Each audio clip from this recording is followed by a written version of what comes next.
Hola, mis amores, y bienvenidos. Thank you guys for hanging in there. I assure you the benefits are great. Learning a second language is not just good for your brain and good for your problem solving and decision making abilities, but it could actually cause you to get a substantial raise at work. A friend of mine recently told me that she got a $25,000 raise because she is actively learning Spanish as a second language and has achieved an intermediate proficiency. So please keep it up. I believe you will reap the rewards. If nothing else, then at least it will make you better able to communicate with people of another culture. We're going to be looking at the past tense today. In Spanish, they call it el pretérito. And the past tense is used to talk about actions that were completed in the past.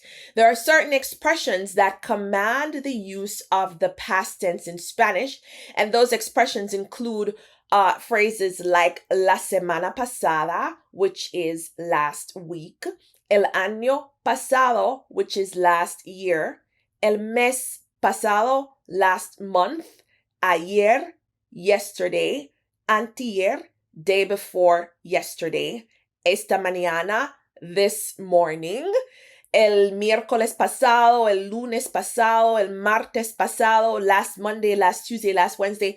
All of those are past tense expressions, and they require the use of the past tense. So for AR verbs, we simply remove the AR from a Spanish verb and add the following endings. We add aste, o, amos, asteis, and aron. If you're not familiar with the 3 different types of verbs in Spanish, then I implore you to go back and watch lesson 1 and watch the lessons in order because I teach in a certain sequence. So those are the endings for AR verbs. Let's take a look at an AR verb and the conjugation of that verb in the past tense. We're looking at the verb hablar, which is one of the most commonly used verbs in the Spanish language, and it means to speak. So the past tense of hablar, after we take off the AR and we add aste, o, amos, estéis, and aron, we end up with yo hablé. I spoke. So I spoke with my sister yesterday. Yo hablé con mi hermana ayer. Tú hablaste. Él, ella, usted habló. He or she or you in the polite form spoke. Nosotros, nosotras hablamos. We spoke. Vosotros, vosotras hablasteis. You all spoke in Spain in the vosotros form. And ellos, ellas, ustedes hablaron. They spoke, or you all more commonly spoke. Before we continue, I actually wanted to point out that the nosotros form for the verb hablar is the same in the present tense and the past tense. For example, if I want to say we speak to our cousins every day, that's the present tense. Hablamos con nuestros primos todos los días. In the past tense, if we want to say we spoke to the president this morning, we would also say nosotros hablamos con el presidente esta mañana. So the present tense and the past tense forms are the same. So we rely on context to tell us whether a speaker or a writer for that matter is using the present tense or the past tense. Continuemos con los verbos que terminan en ER, E, I, R. So the ER and IR verbs, these are the endings. I, iste, yo, imos, isteis, ieron. Okay? They are such that you can make a little song out of them to remember them, but just kind of swat them like you would some numbers and you should be okay. So you take off the ER or the IR, and you add these endings. And thankfully for the present tense, ER and IR verbs use the same endings, so that saves us a bit of work. So we're looking at the verb comer, which means to eat. And the first thing we need to do is to remove the ER and then we add the endings we just discussed a while ago. So I ate would be yo comí. And remember that in Spanish, you don't actually have to say yo comí. You can just say comí. All the subjects have different endings, so you do not need to include those subject pronouns. Continuing, tú comiste, you ate. Él, ella, usted comió. He or she or you in the polite form ate. También tenemos nosotros, nosotras comimos. Vosotros, vosotras comisteis. Y ellos, ellas, ustedes comieron. Nicaragua es el país más grande de Centroamérica. La capital de Nicaragua es Managua.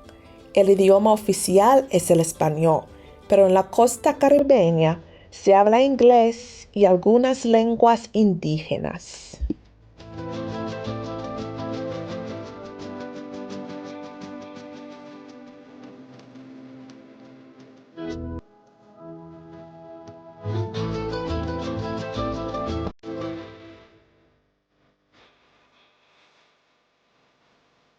All right, so now we're going to take a look at a passage that uses the present tense a great deal. And most of the verbs we're looking at today are the regular verbs. I will attack the irregular verbs in another lesson. So here are some verbs that will help you understand the passage that I will read after this. El primer verbo es el verbo plantar, y eso significa to plant. Después tenemos regar, que significa to water. And this is not the water that you drink. That is agua, right? This is the verb to water, like you water plants, regar. Recoger significa to pick up. Caer, to fall. Caminar, to walk. Comprar, to buy. Soñar con es una expresión que significa to dream about. And with these phrasal verbs, you conjugate the verb only and you leave the preposition alone. Contar significa to tell y también to count, like you count money. Cenar is to have dinner. Descansar, to rest. Pensar, to think. Y lograr, to achieve. So please copy these verbs and study them. María trabajó todo el día en su pequeño jardín. Plantó flores de colores vivos y regó las plantas con cuidado. Luego recogió las hojas secas que cayeron de los árboles. Después invitó a su amiga Laura para que viera el jardín renovado. Laura llegó con una canasta de frutas y juntas prepararon un jugo fresco. Mientras estaban bebiendo el jugo, hablaron sobre sus planes para el verano y soñaron con viajes a la playa. Por la tarde, María caminó al mercado y compró semillas nuevas. Finalmente, cenó con su familia y les contó sobre su día. Al terminar el día, María descansó en su silla favorita, miró las estrellas y pensó, hoy logré algo especial. All right. So in this passage, we see the past tense being used. For example, María trabajó todo el día en su pequeño jardín. Maria worked all day in her small garden. Because María is ella, we say María trabajó because we say ella, él, ella, and usted trabajó. So, plantó flores de colores vivos y regó las plantas con cuidado. She planted flowers with lively colors and watered the plants carefully. The expression con cuidado significa carefully. All right. And then luego recogió las hojas secas que cayeron de los árboles. So afterwards, she picked up the dry leaves that fell from the trees. So recogió comes from recoger, and cayeron actually is an irregular verb, caer, but we will talk more about those later. So in the interest of time, I encourage you to copy any other words you see, look them up on Google, and as usual, study them. All right? We have some cognates for today. And in my most recent YouTube live, I encouraged you to study cognates because there are 10,000 to 20,000 cognates between English and Spanish. And cognates are words that have the same linguistic root or origin, so they look similar in various languages. For example, bank in English is el banco en español. Fantastic, fantástico. Attention, atención. Alarm, la alarma. Courage, el coraje. And situation, la situación. Words like situation that end with T-I-O-N, we simply change the T to a C and add ion with an accent on the O. And bingo, we have the Spanish word. So I hope you found this lesson useful.